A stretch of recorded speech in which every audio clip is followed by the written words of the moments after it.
여러 가지 나오는 의혹들이 군인으로서의 부적절한 것들이 너무 많습니다.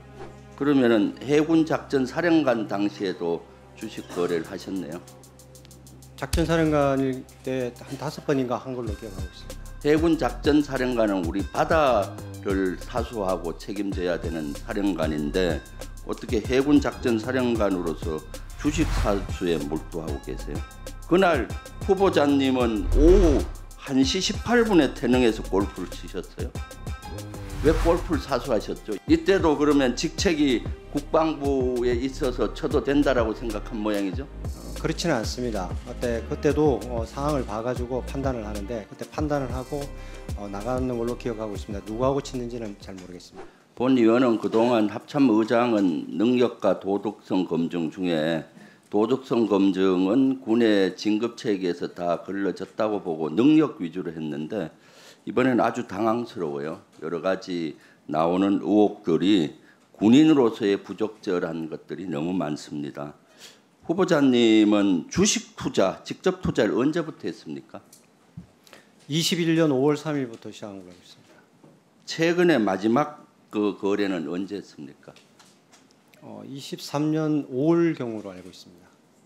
그러면은 해군 작전 사령관 당시에도 주식 거래를 하셨네요. 작전 사령관일 때 한 5번인가 한 걸로 기억하고 있습니다. 해군 작전 사령관은 우리 바다를 사수하고 책임져야 되는 사령관인데 어떻게 해군 작전 사령관으로서 주식 사수에 몰두하고 계세요?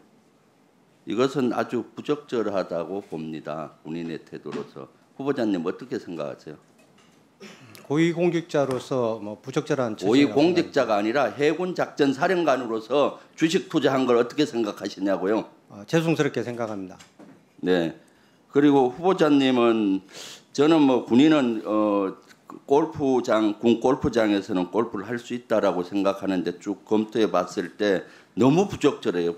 저도 군 출신으로서 도저히 이해가 안 가는 것이 지난해 3월 5일 날 아침에 8시 50분에 북한에서 ICBM 사격을 했어요. 그렇죠?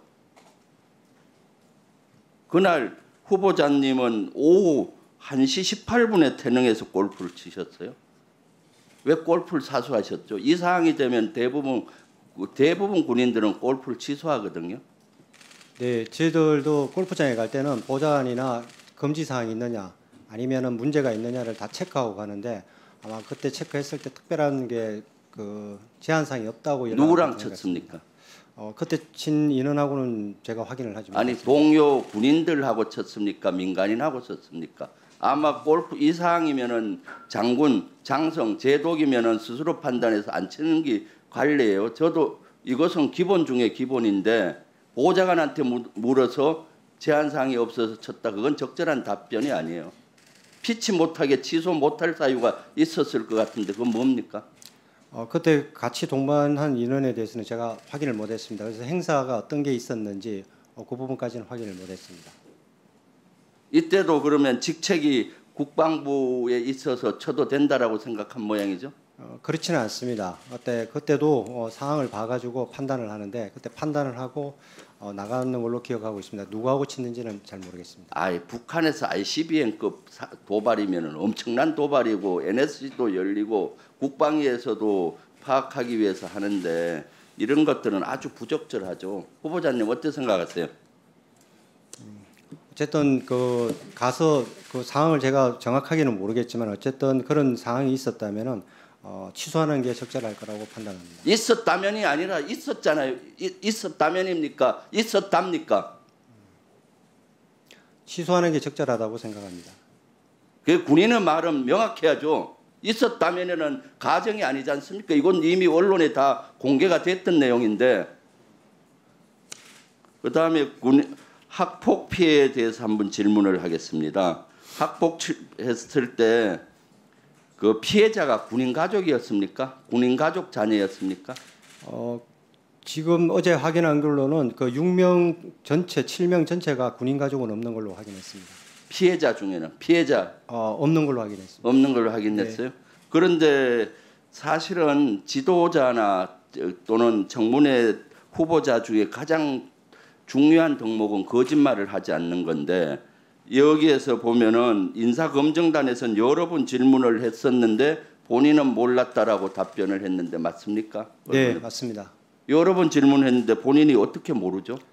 그 당시에 학폭이라든가 이런 거를 물었을 때 저희 가족들도 학폭이라고 인지를 못하고 있다 보니까 저한테 그 학폭이라는 얘기를 안 했고 그런 게 없었다고 판단해서 저도 없다고 얘기를 했습니다. 아니 그때는 세종대왕 함한장이었는데 조금 전에 보니까 4월 28일 날 발생했는데 27일 날 나갔다가 이제 진해함이나 아니면은 부산항에 들어왔는데 그럼 가족하고 자주 통화했을 텐데 분명히 이것은 심각한 사항이라서 알았을 텐데 몰랐다는 건 이유가 안 되는데요.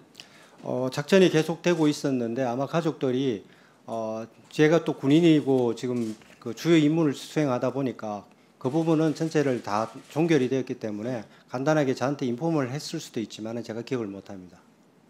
기억이 안 된다라는 것은 그러면 부하들 관리도 그렇게 합니까? 그렇지는 않습니다. 부하들 이런 애로가 있으면은 끝까지 추적하고 관리해야 되는 장성들이 그렇게 하는 태도는 적절하지 않죠. 지난번에 동해 목선이 침투했을 때 해작사령관 했잖아요. 지금도 그거 작전 성공이라고 보십니까? 작전은 전체적으로 다시 합체물로서 그 진행 과정을 살펴봤고 정상적으로 수행됐다고 판단합니다. 정상적으로 했다고 봐요? 네. 그럼 2019년도 삼청 목선 왔을 때 그때 일함대 사령관 하셨잖아요. 네. 그때 작전 실패의 책임을 으로 징계까지 받았죠. 징계 뭐 받았습니까? 지휘감독 소홀에 대한 견책 징계 받았습니다. 견책 받았죠. 네. 육군 같으면은 지휘감독 소홀로 견책 받으면 3스타 진급이 안 돼요. 근데 해군은 어떻게 3스타로 진급됐는지 전 이해가 가지 않아요. 그러면 그 삼청 목함 사건하고 이번에 속초항 삼청 목선 사건하고 속초항까지 왔을 때까지 깜깜이었는데 속초항까지 와서 감시만 하고 제대로 된 대응을 못한 건 일맥상통하는데 차이가 뭡니까? 조금 길게 설명을 드려도 되겠습니까? 좀 설명해 보세요. 네, 지난번 사건은 감시 공백을 생기는 것은 동일합니다. 하지만은 그 이후에 작전을 바꾸고 그다음에 장비라든가 교육을 시켜서 이번 같은 경우는 전방에 작전이 진행이 되면서 감시를 강화시키는 육군과의 협조 관계에서 감시가 증가이 되고 그 증가된 상태에서 해양 감시 레이더에서는 그 작은 표적을 감시구역 책임에 들어왔을 때 잡았다는 겁니다.